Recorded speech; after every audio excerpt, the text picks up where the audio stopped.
Now, you may be wondering, could something like this happen to you or your business? It's a question that, frankly, a lot of people have. That's right, and as 33 News reporter Alexis Walters learned from a local cybersecurity expert, thefts like this one aren't that uncommon.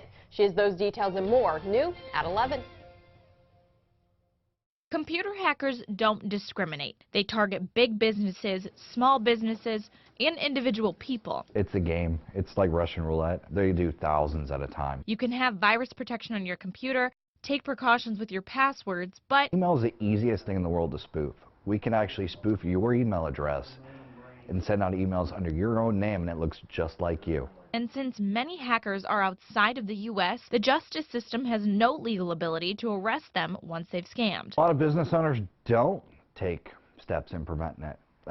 They rely on their IT people. So how do you know if you've been hacked? They wouldn't until your friends or your family got an email from you saying, hey, click here, and you're like, David says there are signs to look for in other people's emails that you receive, such as strange links and grammar errors. Click on the actual email address that's behind it and make sure that it says, davidstanley@gmail.com. If you find out your email has been hacked, take the next steps. It won't stop scammers altogether, but it could prevent a lot of problems for you. Change your password to your email address.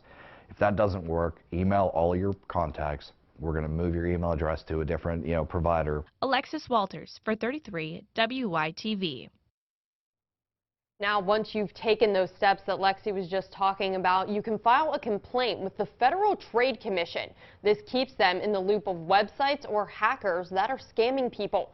You can find a link to file a complaint over on our website, WYTV.com.